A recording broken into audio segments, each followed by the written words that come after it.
Hello, today's topic is open circuit test and short circuit test of transformer. Now, why these tests are performed? These tests are performed to find out the losses in the transformer, which are core losses and copper losses. And these tests also gives equivalent circuit parameters R0, X0, equivalent resistance and equivalent reactance of the transformer. This figure 1 represents approximate equivalent circuit of the transformer. In this circuit, this R1 represents the primary winding resistance and this X1 represents primary winding reactance. This R2 dash is the secondary winding resistance referred to the primary side. This X2 dash represents reactance of the secondary winding referred to the primary side. This V2 dash is the secondary winding voltage referred to the primary side, and this branch is the magnetizing branch. Here this R0 represents the core loss component and this X0 is the magnetizing reactance. This I0 represents the no load current of the circuit and this IC is the core loss component of the no load current and this IM is the magnetizing current component of this no load current. This I2 dash is the secondary current referred to the primary. This I1 is the input current or primary current. This V1 is the applied voltage. And this E1 is the induced EMF in the primary winding and E2 dash is the induced EMF in the secondary winding referred to the primary side. The equivalent resistance of the transformer can be represented by RE1 equals to R1 plus R2 dash, where this R2 dash is R2 into N1 plus N1 upon N2. This N1 is the number of turns of the primary winding and N2 is the number of turns of the secondary winding of the transformer. This suffix 1 represents that this equivalent resistance is referred to the primary side. Similarly, equivalent reactance referred to the primary side can be represented by X1 plus X2 dash, and X2 dash is X2 into N1 upon N2. Now let us come to the open circuit test.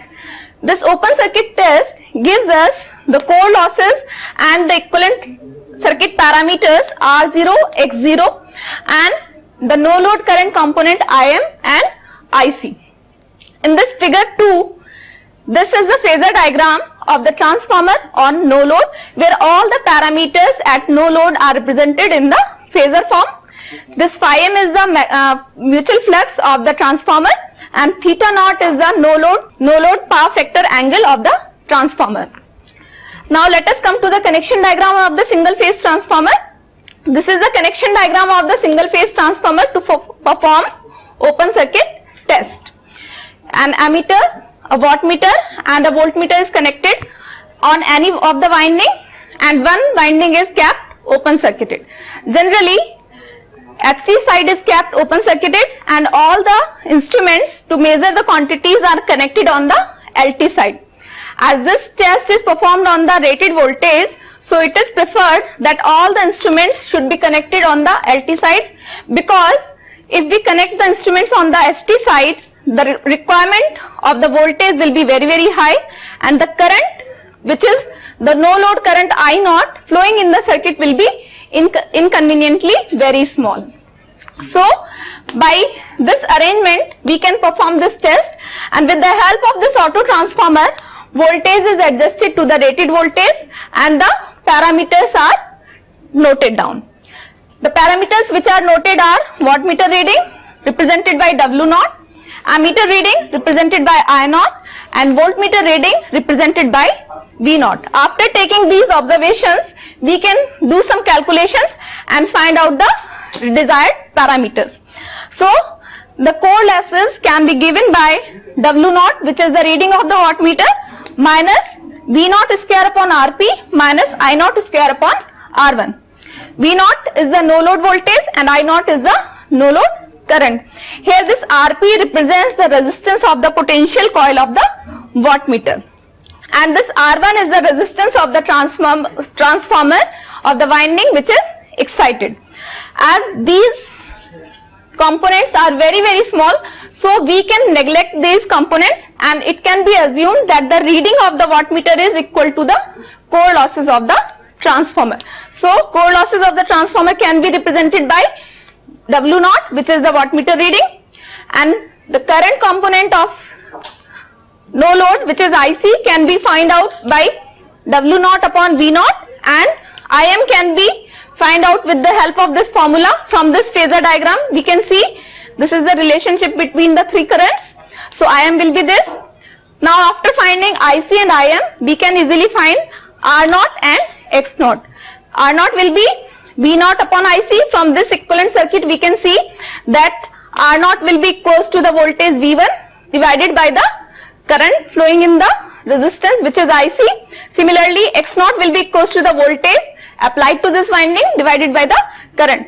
Here in this case V1 will be equals to V naught. So after finding this parameters, we can see that the equivalent circuit of the transformer on no load will be this.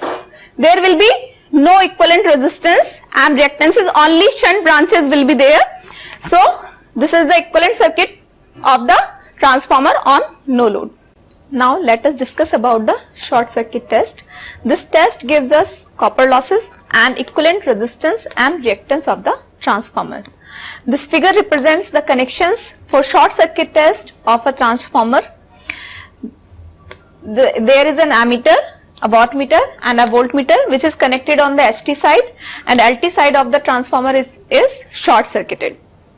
Although we can connect the instruments on LT side or HT side, but it is preferred to connect the instruments on the HT side because this test is performed on the rated current. A very small amount of voltage is sufficient to flow the rated current in the transformer. With the help of this auto transformer, voltage is regulated such that this ammeter shows the rated full load current. After this, when this ammeter shows the rated current, observations are taken which are wattmeter reading represented by WSC, ammeter reading represented by ISC and voltmeter reading represented by VSC. And after these observations, calculations are done to find out the required copper losses and equivalent circuit parameters. As the applied voltage is very small, so the flux in the core is very small, so we can neglect the core losses and it can be assumed that the wattmeter reading is showing the copper losses only. So copper losses can be represented by the wattmeter reading, which is equals to the ISC square into RE. This RE is the equivalent resistance of the transformer. So with the help of this equation, we can find out the equivalent resistance RE as WSC upon ISC square. Now the equivalent impedance of the transformer can be found with the help of this equation VSC upon ISC. Now we have ZE and RE, so we can easily find out the equivalent impedance. So we can easily find out the equivalent reactance by this formula XC equals to under root of ZE square minus RE square. This figure 6 represents the equivalent circuit of the transformer on short circuit test. Here you can see from the figure 1 that the in approximate equivalent circuit there was a shunt branch which is neglected here as core losses are negligible. Only equivalent resistance and reactances are represented. Thank you.